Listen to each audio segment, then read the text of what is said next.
All right, and salutations. Welcome back to my channel, and I have a new deck profile. This is definitely one of my experimental decks, and I like it. Uh, this is my this is my Ancient Warrior blend with the Tri-brigades, and I call it the Brigade of the Warriors. Yeah. Yeah. I actually field tested it. I field tested a few times, and I got some good results. I got packed up. Actually, the first go around, I wound up getting packed up with them quite easily and whatnot. Yeah, it was just like I had entirely just way too many cards. I would like to get not just this deck, but have like a 60 card deck at some point, and just have it run ever so smoothly like my boy Joe. But it's all good though. Shout out. Yeah, easily all day. That's my homie right there. But but yeah, but I definitely see that like when I mix with the Tri Brigade stuff, it definitely gives this deck a more of an aggression to it. It's more aggressive. Like I can go turn one, and I definitely have plays that I can literally make opposed to going turn two, which Ancient Warriors in general is a turn two archetype. But I would say it's like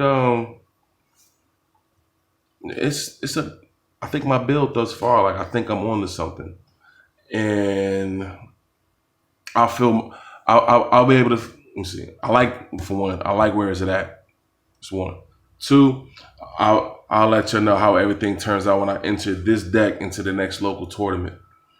But damn man, even at the tournament, it just feels so weird. Cause even after that like the new ban list came out. Now everybody was already like not feeling that card, Mystic Mind. Lord knows I'm not no fan of it, but like I tell my people, I tell my friends and everybody, like I'm with the BS. I'm with the bloodshed. Like can I put this card out here to do damage? You know, and damage it definitely did. And with that being said, through all these years that Yu-Gi-Oh been out, you can't tell me, y'all can't counteract Mystic Mind, with a heavy storm. You can't tell me y'all can't counteract that with an MST or a heavy dust storm or a twin twister. You know, I mean, come on. There's more than enough. There's more than enough options out here to get rid of it. All right, but I definitely have plans with that with my other deck. But it's all good. It's actually all good. It actually, matter of fact, because even one of my friends was even saying like Mystic Mind made it made the field of Yu-Gi-Oh toxic, right? Now, in fairness, wait, let me back this camera up. I'm over here trying to show off my little mat. Yeah, this is a whole Pokemon mat with Yu-Gi-Oh cards on it. Call it blasphemy if you want, but I had to get this mat. I'm digging it. I'm trying to get Ghastly in the picture. Yes, that's Cubone. That is Ghastly. That is Haunter. And that is Gengar. All right. my three favorite ghosts. But anyway, you're talking about like, Mystic Mind made the game toxic. But if y'all think about it, when Mystic Mind came out, it actually made the players actually starting to expand their options on what it is they're gonna put or not put into a deck or a side deck for that matter.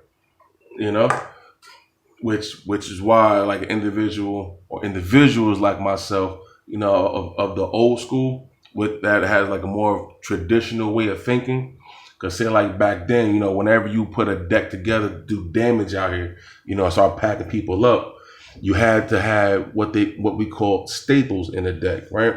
So say like whatever deck you made, whether it was like a dark magician or just some random deck that you threw together, or whatever for that matter, right? You had to like make sure like, there was at least one MST, there was a Harvey Feather Duster, there was a Heavy Storm. Yes, Heavy Storm is banned. Why? It is beyond me.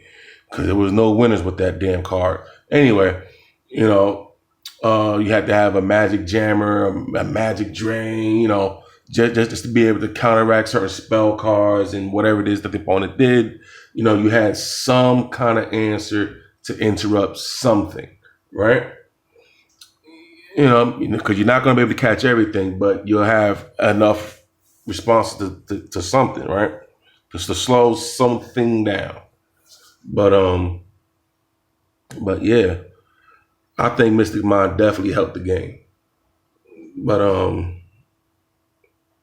let's get right into it, right? It definitely helped the game.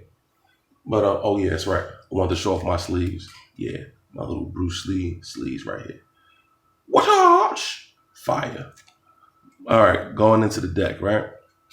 Starting off with the monsters. Okay.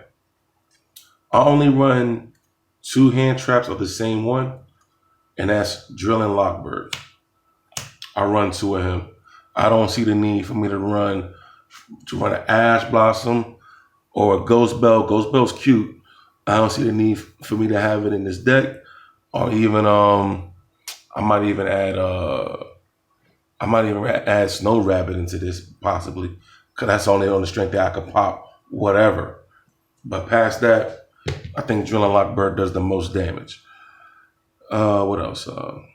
Next monster, Ancient Warrior, Virtuous Luzao. If your opponent got more monsters than you can send a card from your hand or field, such as symbol 1 Ancient Warrior to your side of the field. And it cannot be targeted for an attack, as long as you have another Ancient Warrior on your side of the field. And during the battle phase, if another Ancient Warrior card battles, you could draw a card. Cool, right? And then I run 1 loyal Ancient Warrior, loyal Gwenyan, pretty much Cyber Dragon. And again, if your opponent has more monsters on their side of the field than you, his other effect goes off. You can pop a monster on your opponent's side of the field. Cool, right? And your opponent, and it says your other Ancient Warrior cards on your side of the field cannot be targeted by card effects. Cool. I run 1 Ancient Warrior, Ambitious Chaldea. Chaldea's effect says if I have another Ancient Warrior on my side of the field, it cannot be targeted or destroyed by card effects. And if it destroys a monster by battle, you can add one of their monsters that was destroyed in battle. No, that monster it destroyed in battle to your side of the field in defense. Okay? 3,000 beta. He be the chief. And then I run 2 Ancient Warrior, Fearsome Zanyin. And again, I should have said that earlier. Pardon me if I get their names wrong, because I still be trying to get their names down pat. But I think I got them mostly all down. And Lord help me when I get down to the Tri-brigades with their names of that card. So pardon moi. All right. Anyway, his effect is he can special summon during you can special summon this card during the damage calculation of oh man, my throat's getting so dry. During the battle phase, during damage calculation, you can special summon this card, and that opponent's monster that's in the damage calculation, it loses 1,000 attack, and that's permanent, right? And his other effect is if opponent's monster is destroyed by battle, you can destroyed by battle by an Ancient Warrior monster, you can pop a card on your opponent's side of the field. And his effect also says your other Ancient Warrior cards on your side of the field cannot be destroyed by battle. It's pretty sweet. I mean, be clear, you take damage, but your opponent, with your monsters, still stay on the field. Okay? And then I run 2 Ancient Warrior, the Valiant Zangdi, right? His effect is if I have 2 or more Ancient Warriors on my side of the field, you activate his effect in hand to special summon him to your side of the field, right? And if your opponent has more monsters than you, he can attack twice, okay? And he gets beefed up 300 attack power on your turn only, okay? It's pretty sweet. And then I run 2 Ancient Warriors, Rebellious Lu Fang, right? I'm about to call him Lubu from Dynasty Warriors. Even though it's all part of that whole theme or that storyline of the story of the Three Kings, of the which is interesting in itself. But anyway, his effect, I can special summon him. I can special summon him to my side of the field, as long as I have 1 Ancient Warrior on my side of the field. Be clear, he's special summoning from the hand. He's not activating no effect to special summon. This one, however, this activates in the hand to special summon itself to the field, okay? That's the difference between these two, okay? Also, when his effect activates, it can trigger another one of your Ancient Warriors effects. I'll get to it. Okay, I thought I had it down there. Okay, I'll go into that when I get to it, right? Anyway, his effect which is the quick play. You can pop the strongest monster on your opponent's side of the field and send it to the grave. Okay. Only caveat is if on your end phase, if your opponent has a stronger monster than you, that's on your side of the field. He leaves your side of the field and joins the bad guys.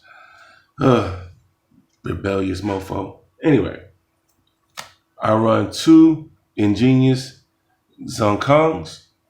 His effect is that if he's added to the hand by an Ancient Warrior effect, you could his effect activates in the hand and you special summon him to your side of the field.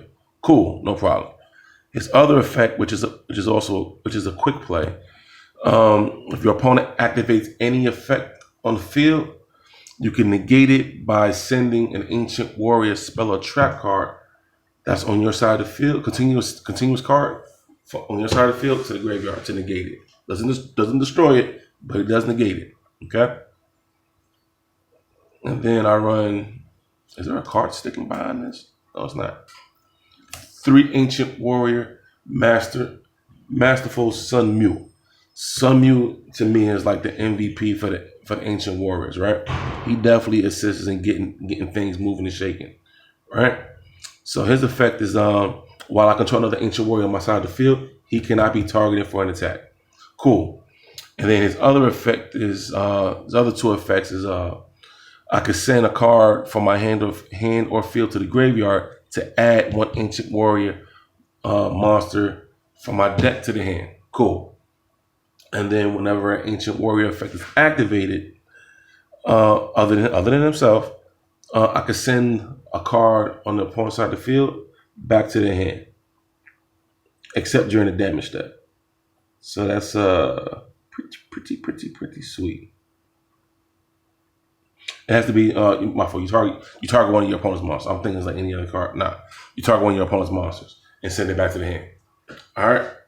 Now that will be it for the Ancient Warrior monsters. Going into the Tri-brigade monsters, right? And again, forgive me if I demolish their names. All right. Now, I'll start off with this one, right? Tri-brigade Franktail. His effect is that I can send this card from my hand or field to the graveyard and send 1 level 3 or lower beast warrior, or winged beast monster from my deck to the graveyard, right? That's 1. Other effect is that I could banish up to any one of those 3 types of monsters from your graveyard to from play to link summon a beast warrior, winged beast monster from my extra deck to the side of the field, as long as it's a Tri-brigade monster. Okay, so you're going to be locked into Tri-brigades if you use this effect. Okay, that effect, right? Cool. And then yeah, that's just effect. I'm thinking you had the other effect like Narval. But anyway, going into the next one, which is on Tri-brigade. How you pronounce that? Kiris.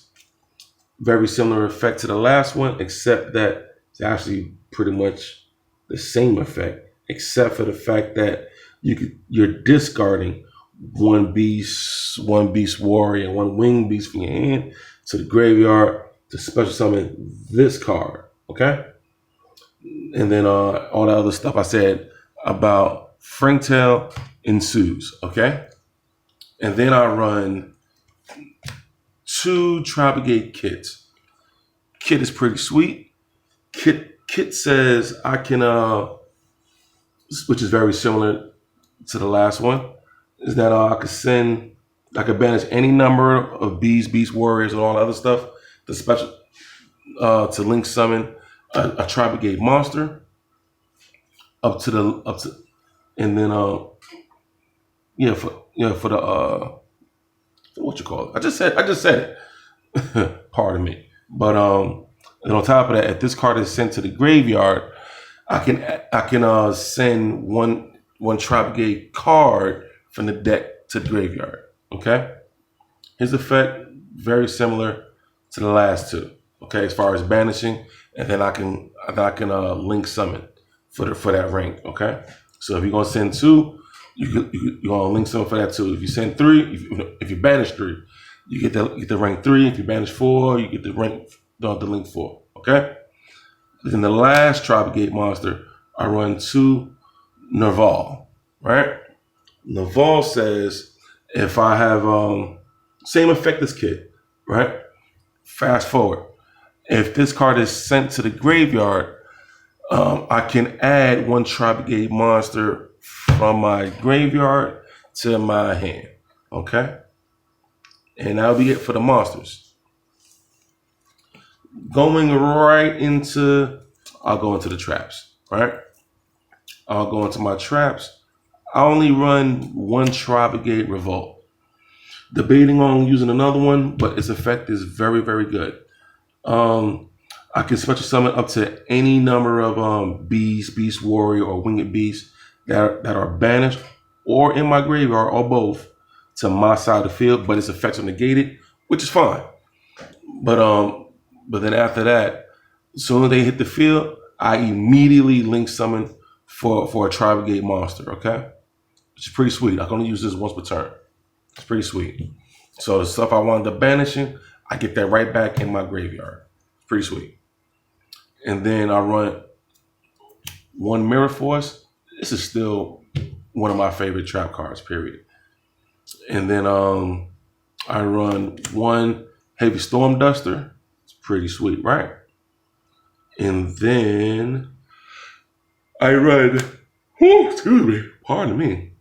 I run two Black Horns of Heaven, which is definitely this trap card definitely MVP quite a number of times and saved me in quite a number of duels. And this is still one of my favorite trap cards too. Black Horn of Heaven. You can negate the special summon of your opponent's monsters and destroy it. It's a counter trap. Okay, that's what it does. And then the other one, still one of my favorites, is Grand Horn of Heaven. But the only thing is you activate this during your main phases. You negate the special summon and destroy it. Cool, no problem. And then your opponent draws 1 card, right? Only thing, then right after that, your opponent's main phase is now skipped. It ends, right?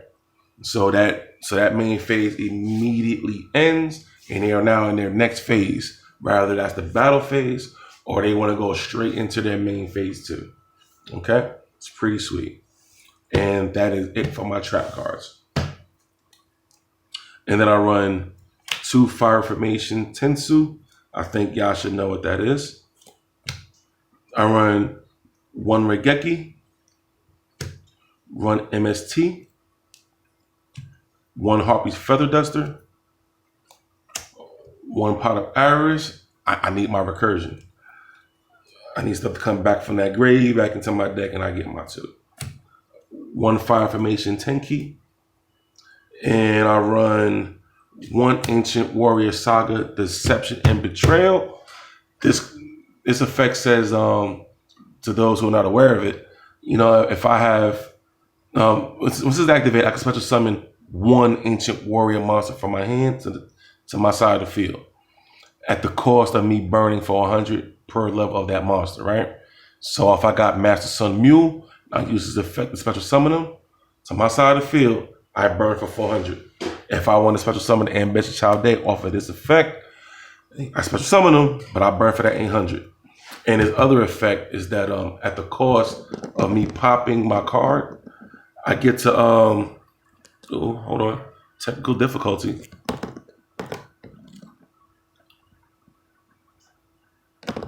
Oh, something happened.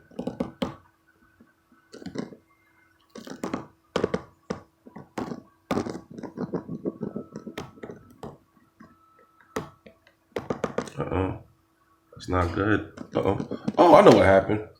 Sorry about that, y'all. Let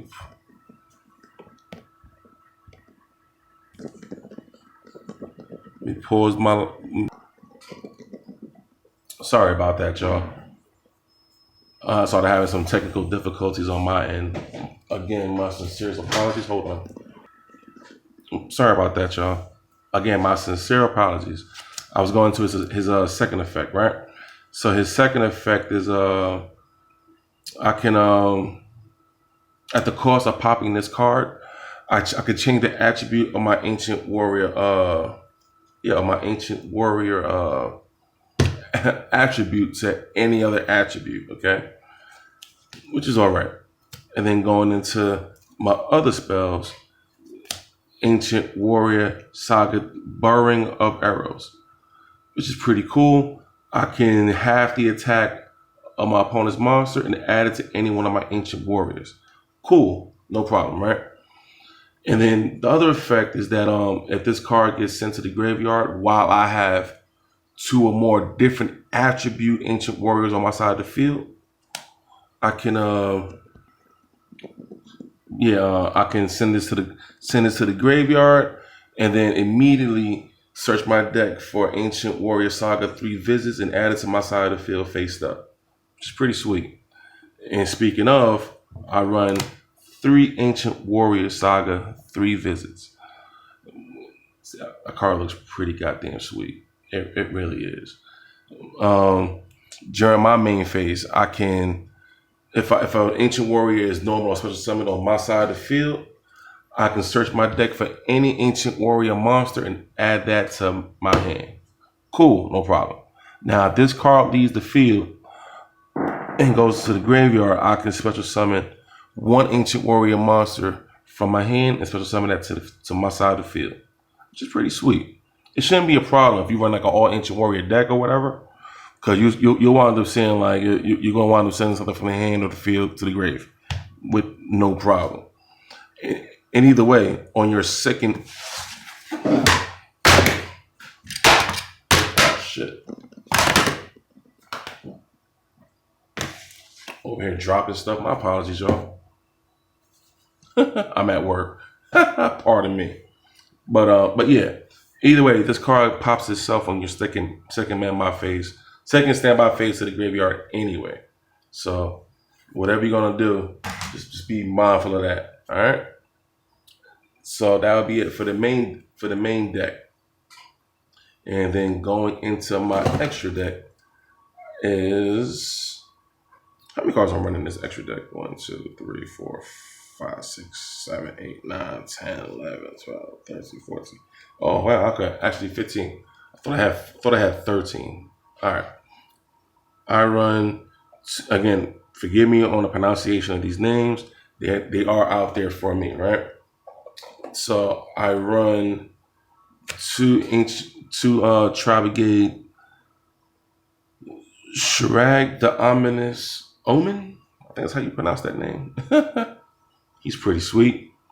Upon his link summoning, I can banish a card on my opponent's side of the field. Cool. And then if I special summon a Beast Warrior, or a Winged Beast, pop my banish a card on my opponent's side of the field. Cool, no problem. And then it had some other graveyard effect. I could add a winged beast or a beast warrior or a beast for my deck and add that to my hand. It's pretty sweet. And then I run 2 Regal the Silver Shither Tri-brigade monster. He's pretty cool. You should call it a special summon 1 level 4 beast warrior from my hand to the field, but its effects negated, and it comes back to your hand at the end of the turn, which is all right, not bad. And then if this card leaves the field, sent to the graveyard, your opponent loses 300 attack, which is not bad. It's whatever, right? And then the last Tri-brigade monster that I play in the extra deck is Tri-brigade, how you pronounce that? Forget the Barren Blossom. Just during my main phase, I can special summon 1 beast warrior, winged beast, from my hand to the field, but its effects are negated. And then, what else? If this card is sent to the graveyard, I could draw a card, but I gotta place the card from my hand to the bottom of the deck, which is not a problem. It's whatever, right? Now, which one should I begin with next? Might as well finish off the links ones, right? Then I run 1 Barrel Dragon, and I run 2 Ancient Warrior Oaths double Dragon Lords. Pretty much, I can add any Ancient Warrior card from my deck and add that to my hand. All my Ancient Warrior monsters gain 500 attack and defense. And then his last effect, I could send the card either from my hand to the field to compose a card on my opponent's side of the field, and that is a quick play. And that will do it for my link play cards. And then I run 1 Time Thief Redoer, 1 Gaga Cowboy. He's only there just in case I need to burn my opponent for an extra 8. All right.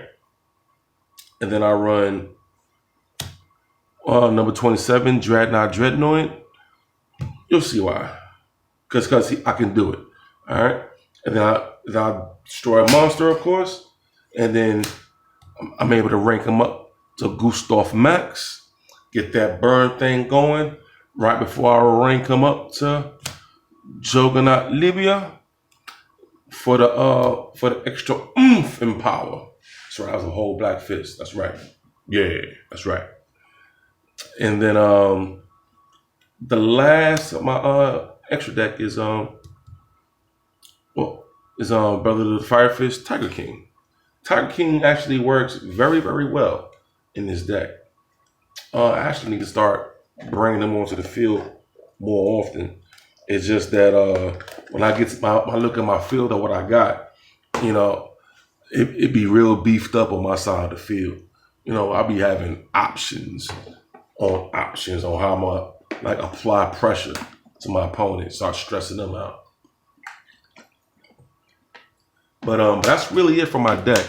I do have an extra deck, which ain't really much. Matter of fact, I'll show y'all. Because in general, I don't really keep an extra deck for none of my decks, except for if I'm if I'm playing against my boy, with him and his heroes, and then I get kind of aggy. Same thing with my other boy with his with his soul swords, them goddamn worms. The deck is so fucking aggravating, which is just one Imperial Iron Wall, 2 Ancient Warrior Deception and Betrayal, 1 Savage Dan Yin. I still love his effect. As soon as he's summoned, rather normal or special, search your deck for a level 7 or higher Ancient Warrior monster or spell and trap card, right? And then his other effect is if you want your Ancient Warriors activate their effect, his effect will go off, and you could banish a card from your opponent's graveyard, and you draw a card, right? And on top of that, his other fly effect, that shit is so fly. You got a level 7 Ancient Warrior inside the field, your opponent burns for 400 life points for every card that they activate. So somebody who got like a Flunderies deck, oh, you are burning for 400 life points every time you try to get Flying Jiggy doing that bullshit. Anybody with a Terramental deck, that's cool. Do all that fly shit, you still gonna burn for that 400. All right. If you got that Fallout Albaz, that branded BS, you're gonna burn, baby, burn, burn, burn. All right. And then what else? What else? Ancient Warrior Saga, East by South Winds.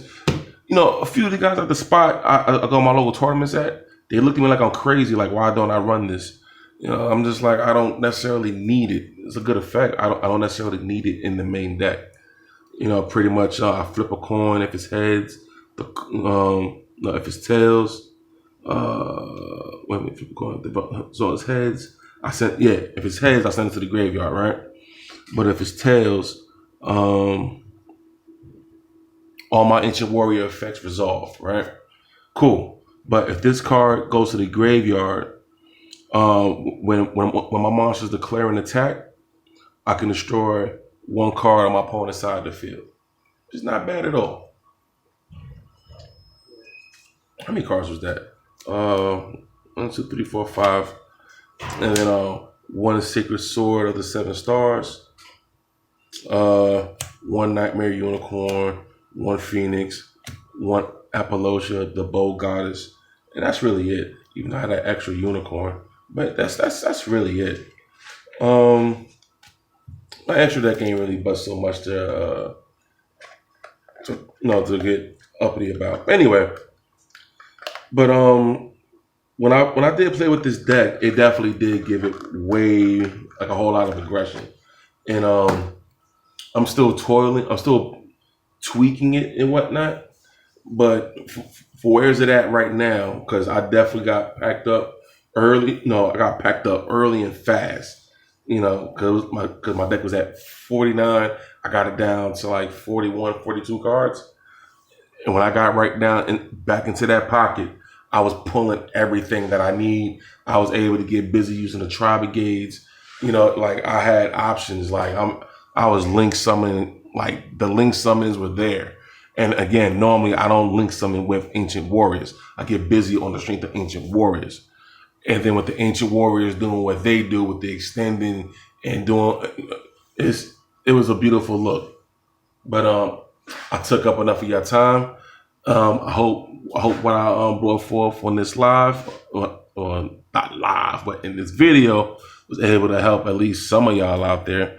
I think my deck is pretty sweet. I think it's very different. Ancient Warriors are a very rogue deck, but they're very good. Also, I really wish Konami would make more support for these Ancient Warriors and other archetypes out there. Because everything I hear is like branded this, branded that, heroes this and heroes that. You know, nothing wrong with it. Again, I'm with the